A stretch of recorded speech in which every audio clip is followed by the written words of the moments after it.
anos 1500. As grandes navegações atravessam o Atlântico.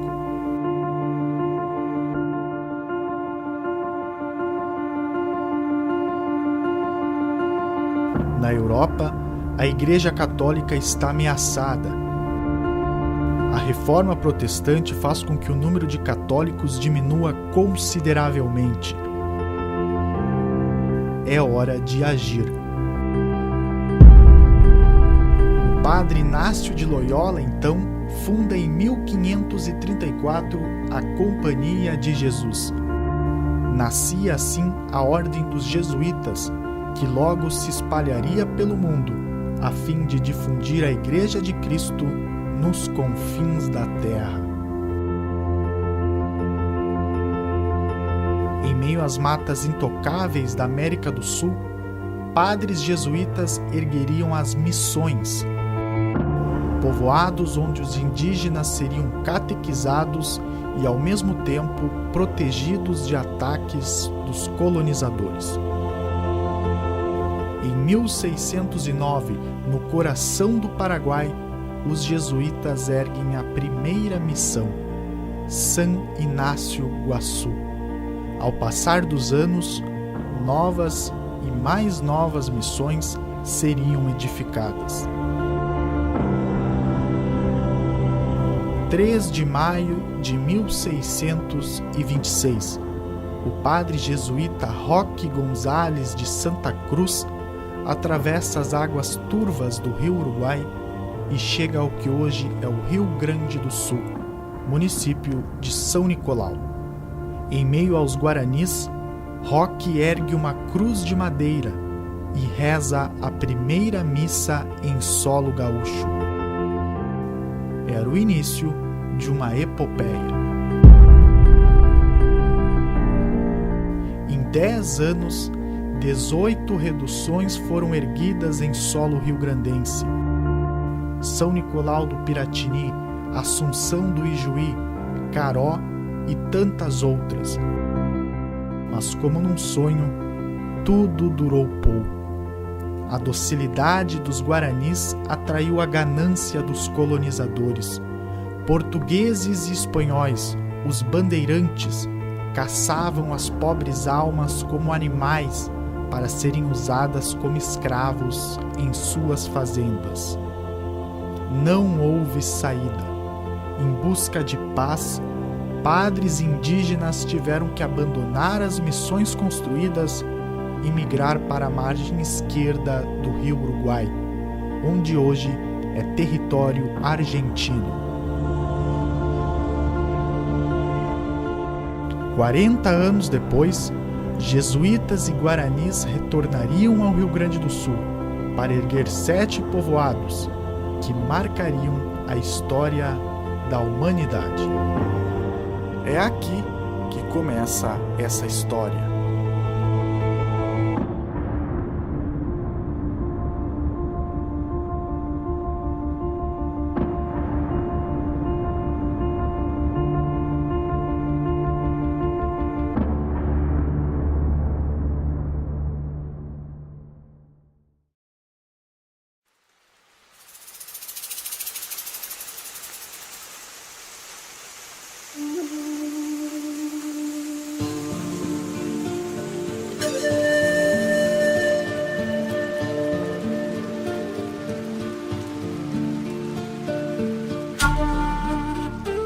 As mesmas águas que viram os jesuítas ir embora, em 1682, testemunham o seu retorno.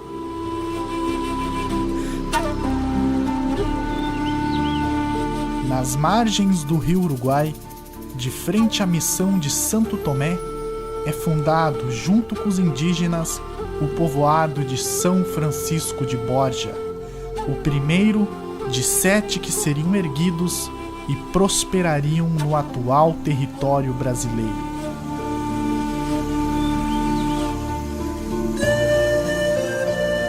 Aqui no bairro do Passo, no Rio Uruguai, foi aonde os jesuítas e os guaranis cruzaram de Santo Tomé para fundar São Borja.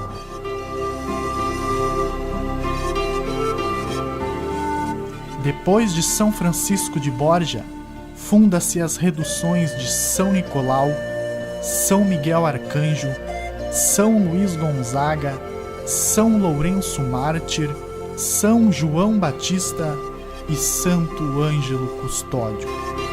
7 povoados que não estavam sozinhos. Eram 30 as missões jesuíticas que prosperavam no coração da América do Sul, em terras da Espanha. 8 povoados no atual território do Paraguai, 15 na Argentina e 7 no Brasil.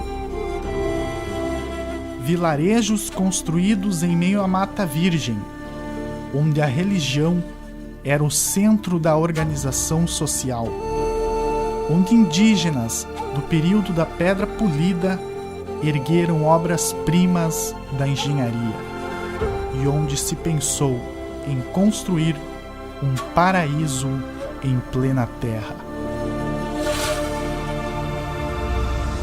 Redução seria o reduto, o povoado, onde neste povoado havia um limite no número de habitantes, 7.000, nunca ultrapassava os 7.000, por isso o termo redução. Tinha sempre, em todas as reduções, uma igreja, que era considerada a principal confissão, também em frente à igreja uma praça, tinha também, no entorno da praça, a organização das casas das famílias Guarani. Ainda em relação à distribuição espacial, falei da igreja, da praça, da cidade organizada no entorno da praça, aonde num dos lados ficava o Cabildo, que era a sede administrativa da redução, e nas laterais da igreja, num dos lados ficava o cemitério e a Casa das Viúvas, e no outro lado ficava sempre o Colégio das Primeiras Letras, também as oficinas, Casa dos Padres e atrás da igreja a quinta. E geralmente uma redução funcionava com poucos padres, né? Uma curiosidade, a gente acha que eram muitos padres, mas aqui em São Miguel eram 2 padres e 7.000 índios. Então era um projeto, né, de civilização, vamos dizer, um projeto de sociedade que contava com essa constante negociação, né, e diálogo entre os padres e as lideranças indígenas. Imagina uma redução com 5, 6, 7, 8 mil pessoas, 2 padres para cuidar de toda aquela gente. Os padres jesuítas que aqui chegaram não eram apenas religiosos. Todos eles dominavam áreas como arquitetura, educação e saúde. Em pouco tempo, toda a sabedoria foi transmitida também aos guaranis. Sem dúvida nenhuma, compreender o que ocorreu aqui. É preciso voltar bastante. Vamos voltar no 3 de maio de 1626. Digamos nós dois padres, atravessando o rio Uruguai, e na nossa frente centenas ou milhares de índios do Neolítico, da Idade da Pedra Polida. Imagina, como é que é essa relação? E muito rapidamente dão aquele salto imenso. Em 1 ou 2 gerações saltam de um povo do Neolítico e vão para o melhor que o barroco europeu tinha. Então isto é que é, me parece assim, o grandioso, aonde a educação ela é mostrada na sua plenitude. O que mais me impressiona é isso, a forma como os jesuítas conquistaram os índios guaranis, que eu acredito que não tenha sido a base da força, eu acho que foi com conversa, com carinho, com justiça. Então eu acho que essa a forma como os jesuítas conquistaram os guaranis é o que mais me impressiona e o que eles construíram a partir disso, né? Não havia cimento. Para construir as reduções, pedras eram esculpidas e encaixadas uma a uma, até formar as edificações. A igreja era a construção mais importante de uma redução. E como eram belas! Inspiradas em catedrais europeias, desafiavam o seu tempo. Uma das mais exuberantes era a igreja do povoado de São Miguel Arcanjo. Idealizada pelo italiano Gian Battista Primoli, foi construída semelhante à igreja de Gesù, em Roma. Uma obra romana em meio à mata brasileira.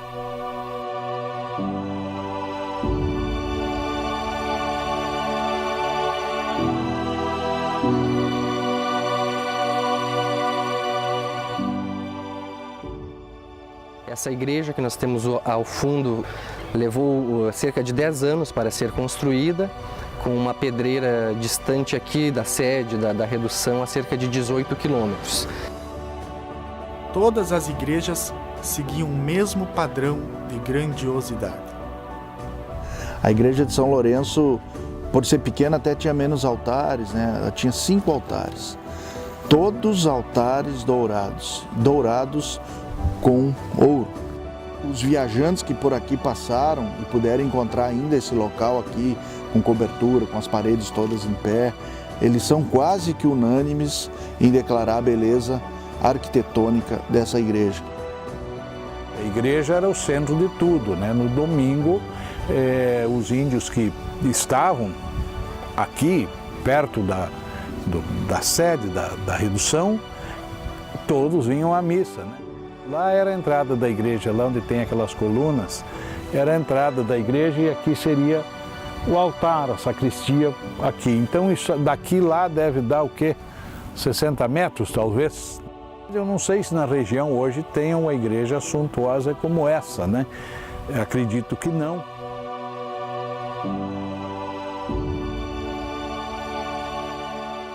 A arquitetura da época foi espelhada no Renascimento e também em modelos urbanos da Grécia Antiga, né?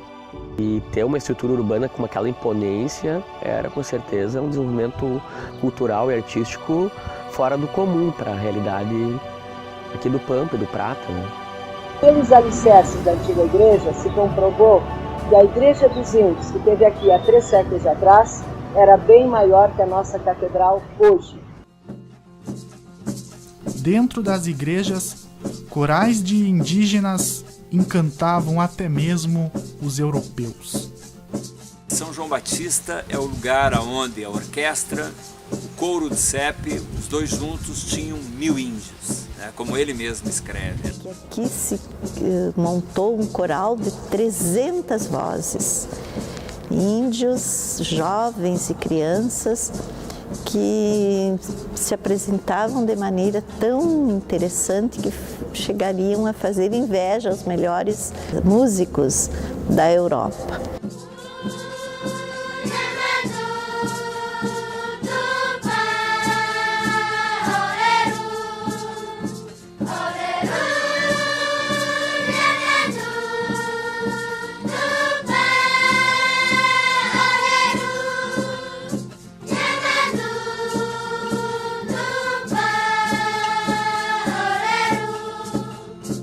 Na lateral de todas as igrejas estavam as oficinas, um lugar magnífico. Era ali que indígenas aprendiam com jesuítas as mais diversas técnicas. Como barro, produziam telhas e panelas, teciam roupas, fabricavam violinos, harpas, flautas. Pedaços de madeira se tornavam admiráveis estátuas religiosas. Era algo que desafiava o tempo, né?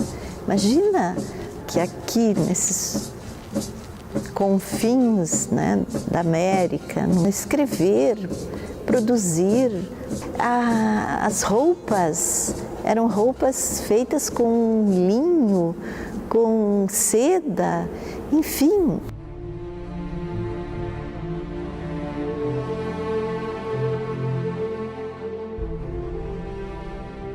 A redução de São Francisco de Borja tinha excelentes escultores. Daqui saíam estatuárias para outras reduções, né? Era um núcleo, era um polo. Essas estatuárias, né, elas eram produzidas no sistema de oficinas. Então, o padre jesuíta era como um professor. né? Ele orientava, ensinava a técnica e selecionava quem tinha habilidade para quê, né? A madeira, né, a sua grande maioria era o cedro, por ser uma madeira mais macia e tem abundância na região. E, inclusive, não era só estatuária que eles produziam muitos instrumentos musicais também. O CEP cria aqui nesse lugar a harpa paraguaia. Ele trouxe a harpa europeia de 72 cordas, os índios tinham os dedos muito grossos, tinha problema de tocar. Ele saca as cordas intermediárias e coloca uma caixa de ressonância. Que instrumento é esse? Esse instrumento é o que nós chamamos hoje de harpa paraguaia. E uma coisa que nós temos até orgulho aqui em São Lourenço é que nesse local provavelmente tenha sido um grande celeiro de artistas.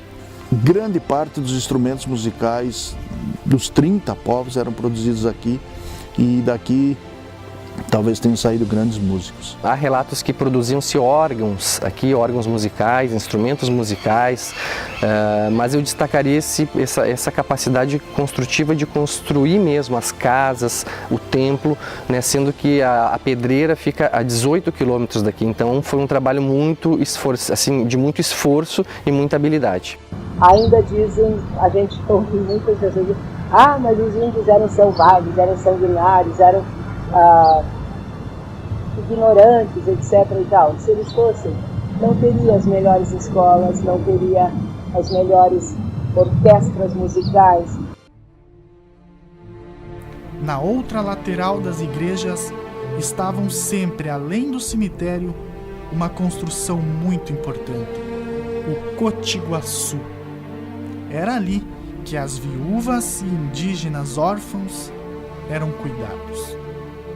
As missões, através do seu Cotiguaçu, o lugar onde se cuidava das viúvas, dos órfãos, dos necessitados, e que em 1700 ou 1600 isso era impossível na Europa de ser pensado, né? Aqui se viveu plenamente o cristianismo de verdade, como Cristo tinha escrito, de amar, de querer, né? de estar junto do outro, de cuidar do outro.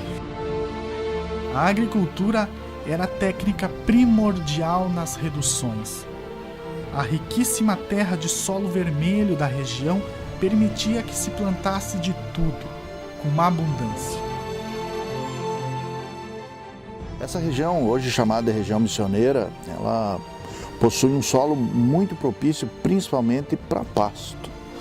Hoje, claro, a gente tem uma agricultura mecanizada, comercial, mas à época o que nós tínhamos aqui? Nós tínhamos um solo em que proporcionava uma pastagem de excelente qualidade. Mas a principal atividade, vamos dizer assim, econômica era o plantio da erva mate para exportação, né? Esse era o principal produto das missões que ficavam nas fazendas aqui ao redor. O gado era muito grande, a criação de gado, de ovelha, de cavalos. Só para teres uma ideia, a estância de São Nicolau ficava onde hoje é a atual cidade de Jaguari, naquelas imediações. Lá era a estância de São Nicolau. Aqui teria o gado mais para o dia a dia, para abate, para serviço, e lá era a estância de criação, que todas as edições tinham suas estâncias e a maioria se desenvolvia lá para aquela região do sul. Então, agricultura e pecuária vão dar um suporte muito grande aos 7 povos. Os índios tinham um dia da semana que eles tinham que trabalhar no Tupambaé e os outros dias da semana era no Amambaé. O que significa isso? Amambaé, tu vai trabalhar para ti na tua propriedade. Tupambaé, tu vai trabalhar para a comunidade. Era administrado pelos padres que guardavam alimentos, por exemplo, se desse um problema com uma família, eles tinham o alimento para dar. Se desse um problema, uma seca em uma outra redução, eles podiam ajudar, entende? Mantinha as viúvas e os órfãos. Então, no mínimo, o alimento todos tinham. Produzia-se tanto que, além do consumo, dava até para exportar. As missões foi um grande estado de exportação, a indústria presente, né? A ganaderia toda presente, o couro que era exportado. Mas veja que toda aquela economia pujante, ela era toda retornada para o próprio povo. buscando ferramentas novas, buscando produção de novos órgãos, né, novos instrumentos musicais. Se tem algo que as missões têm para dizer para o mundo, aqui a base toda foi de amor, de carinho e de atenção à sociedade que estava aqui no local. Na redução de São João Batista, a sabedoria de seu fundador resultou em algo extraordinário. O padre Antônio Sepe descobriu que da pedra Itacuru podia se extrair ferro, e assim ele fez. São João Batista foi a primeira fundição de ferro da América Latina.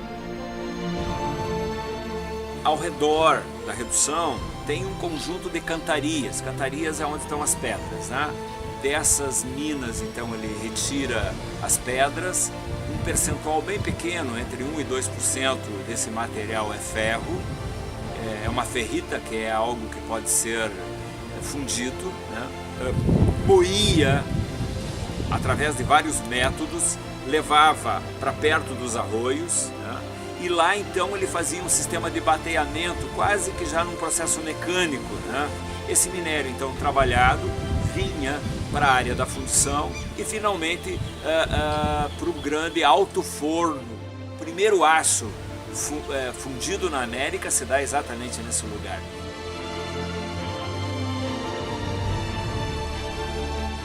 Aqui em São Lourenço existia a coleta da água da chuva. O que hoje se tem como uma grande novidade se fazia aqui no século XVIII. Quando chovia, eles canalizavam para uma cisterna. Essa água da cisterna era usada para consumo dos habitantes e também para irrigar as plantações. É algo ecologicamente bem moderno, né? Os fatos ocorridos nas missões são conhecidos mundialmente como a realização ideal do cristianismo. Por Voltaire, foi citado como o triunfo da humanidade. Por Montesquieu, foi o primeiro estado industrial da América. E Muratori afirmou que nas missões se viveu a principal história do cristianismo no mundo.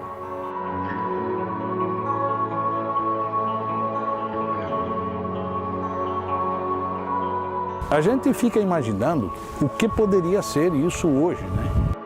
A experiência das missões jesuíticas Guarani foi uma experiência única a nível mundial. Em algum momento se sonhou aqui uma sociedade diferente, né? Uma sociedade em que a escravidão não fosse o principal foco, né? Tendo em vista toda a nossa trajetória escravista, né? Por isso que eu digo, não dá para olhar para as pedras, porque quem olha para as pedras não consegue ver que aqui se viveu, se amou, teve filhos. Eu diria assim, ó, que foi um milagre, né? Um milagre que ocorreu aqui. E as reduções jesuíticas assombravam os europeus que vinham conhecê-las, porque elas eram até melhores em qualidade de vida do que as metrópoles europeias. Foi uma experiência única, de repente, por isso ela não sobreviveu, né, à ganância do homem. Após 86 anos, os 7 povos acabaram. A civilização erguida chocou espanhóis e portugueses. Eternos rivais, Espanha e Portugal uniram os seus exércitos para pôr fim às missões. Em 1768, nenhum padre jesuíta restava mais nos povoados. Era o início de um lento e doloroso fim.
Dos 7 povoados, restam hoje ruínas, fragmentos e cidades modernas que cresceram sobre as antigas reduções.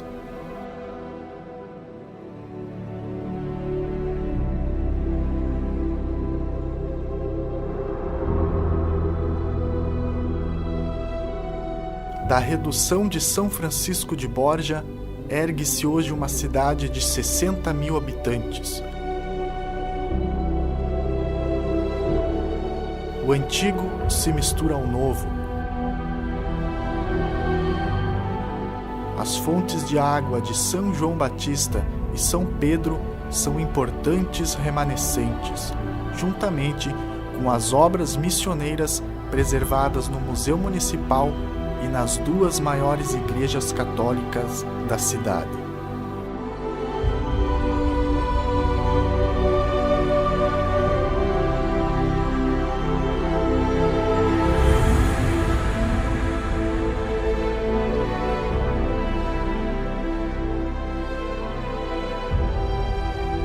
Há 330 anos atrás, fazer isso sem as ferramentas, sem as tecnologias que possuem hoje.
Na praça central de São Nicolau é onde estão as ruínas do antigo povoado. Uma parte da parede lateral da igreja e fragmentos do piso podem ser vistos.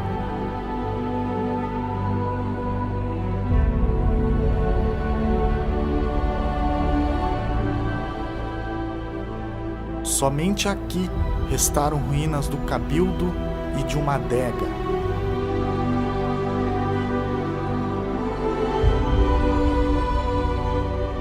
Estátuas do período ainda existem.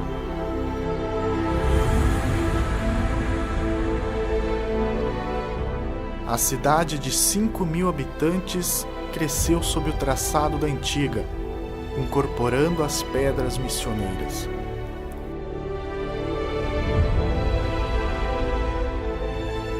Em São Nicolau é possível as pessoas sentirem muito a história, muito mais do que visualizar, nós podemos senti-la.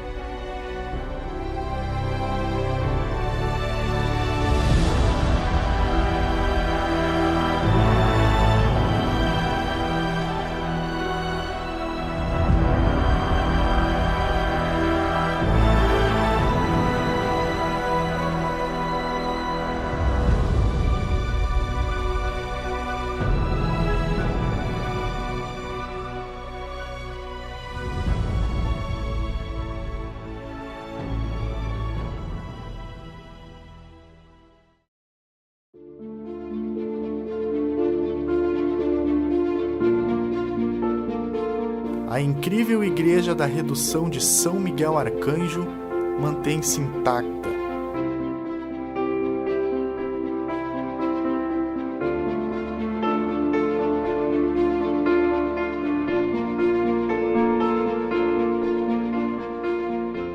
Após 300 anos, as ruínas que florescem na cidade de São Miguel das Missões são patrimônio mundial da Unesco.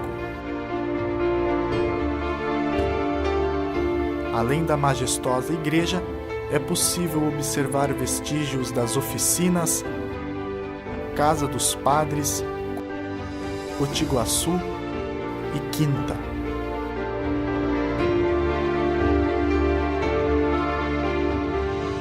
No Museu Lúcio Costa, erguido nos anos 1940 junto às ruínas, dezenas de estátuas e artefatos encontram-se expostos.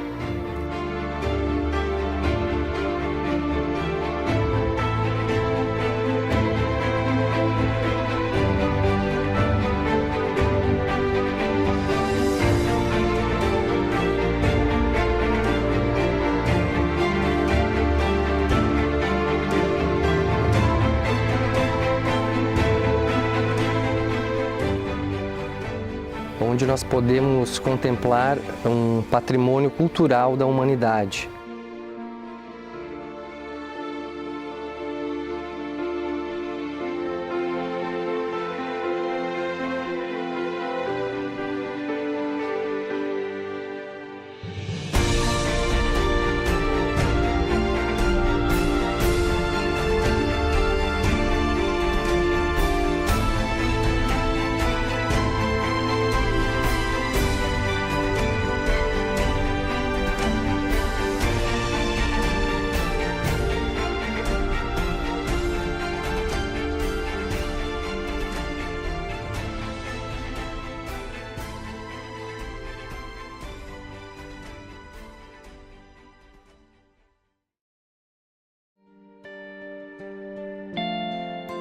Em São Luís Gonzaga, pedras reducionais multiplicam-se em construções modernas.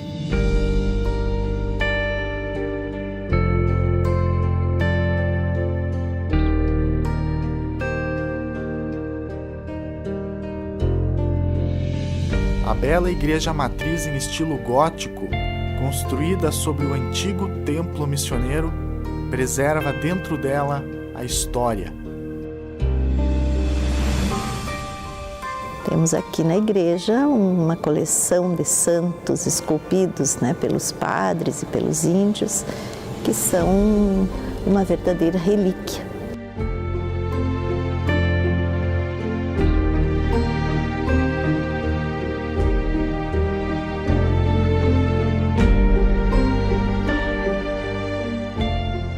Até 1930, São Luís Gonzaga possuía as ruínas do Colégio da Redução.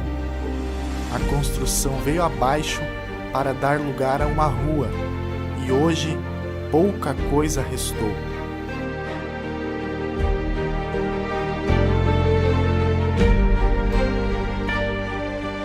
No Museu Arqueológico é possível ver os fragmentos da civilização de São Luís Gonzaga e da vizinha São Lourenço.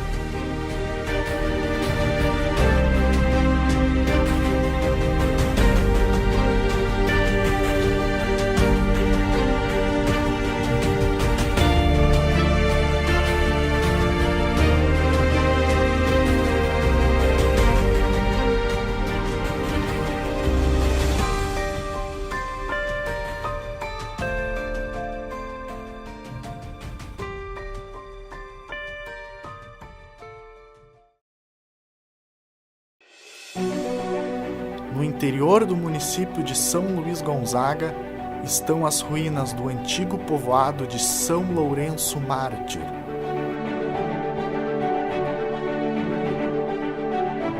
A entrada da igreja mantém-se em pé.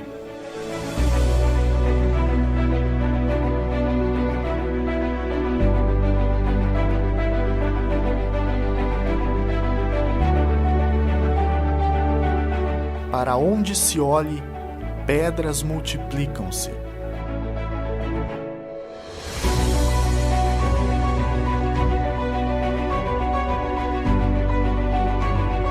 O cemitério da antiga Redução ainda é usado. E ovelhas da mesma raça que eram criadas no local pelos jesuítas circulam pelo sítio arqueológico. Eu me emociono em São Lourenço. Aqui Está o âmago ainda do velho São Lourenço Mártir. Eu quase consigo ver os índios por aí.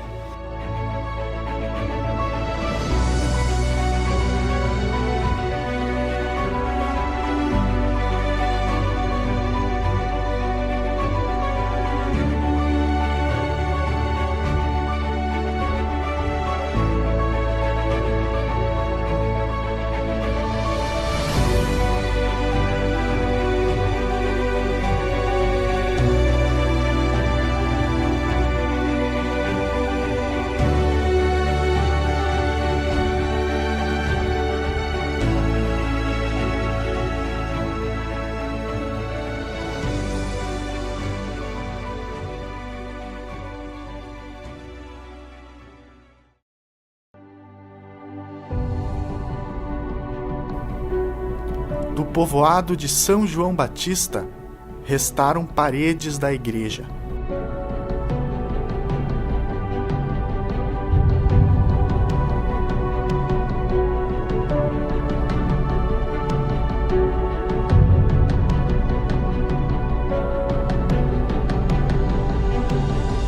O cemitério mantém-se vivo, com os mortos da modernidade.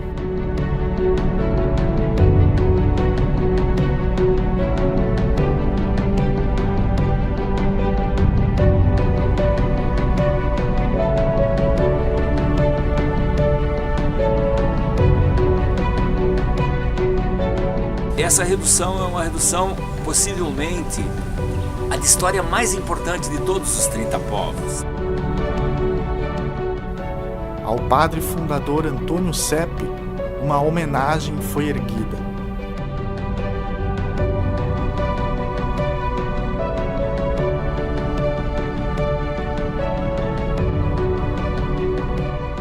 O pequeno museu, construído na entrada do sítio arqueológico, guarda vestígios.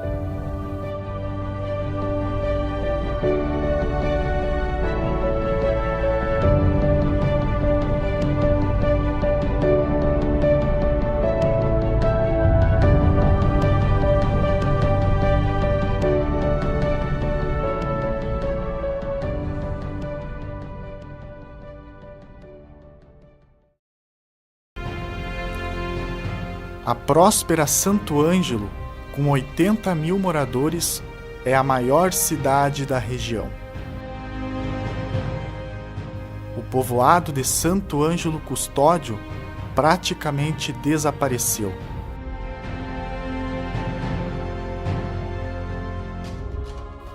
A imponente catedral foi construída exatamente em cima do antigo templo que ali existiu. Sua arquitetura imita a igreja de São Miguel.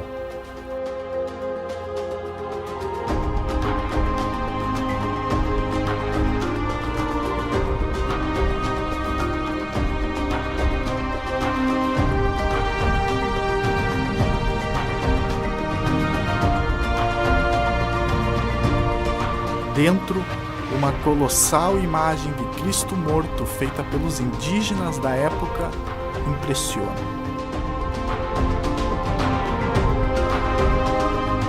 Na Praça Pinheiro Machado, pedras da redução ainda são vistas.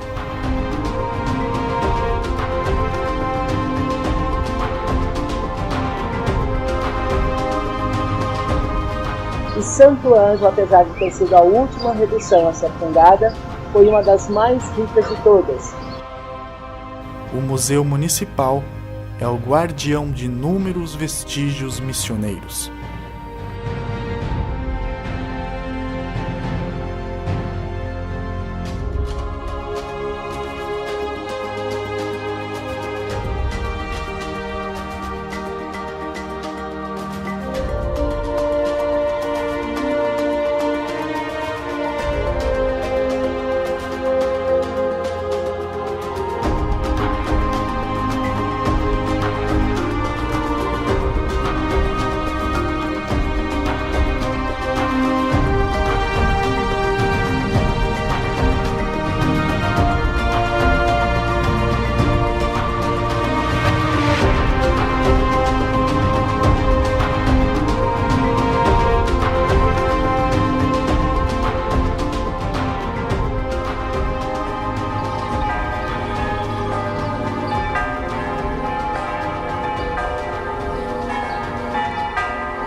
uma experiência civilizatória que deixou raízes, porque ainda hoje não desapareceu, né?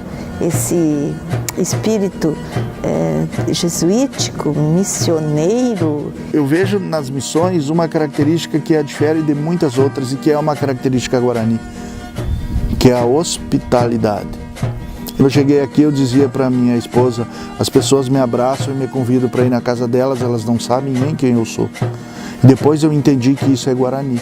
Muitos modos de vida são reproduzidos ainda até hoje na região, né? Seja na música, na dança, na arte. A história ela precisa ser preservada, porque a partir da preservação, da valorização dessa história, a gente pode construir aí um futuro muito melhor. Daqui a 500 anos, esse lugar será um lugar muito importante da humanidade, mas muito importante. A importância de preservar, vamos dizer assim, esse capítulo também espanhol da nossa história, né? A ocupação do Rio Grande começa por aqui. Cada cidadão deveria conhecer bem a história, cada agente público, né? Cada professor, cada aluno deveria conhecer a história do município, essa história missioneira. É muito importante a preservação. Eu acho que as escolas deveriam trabalhar bem mais a história local, a história regional. Não estudar a história dos outros, mas começar pela nossa própria história. Esse eu acho que é o mais importante, o tipo de sociedade que eles conseguiram montar, uma sociedade sem ódio, uma sociedade de paz, de solidariedade mútua. Seria excelente que a nossa civilização copiasse um pouquinho disso aí, nós seríamos talvez mais felizes.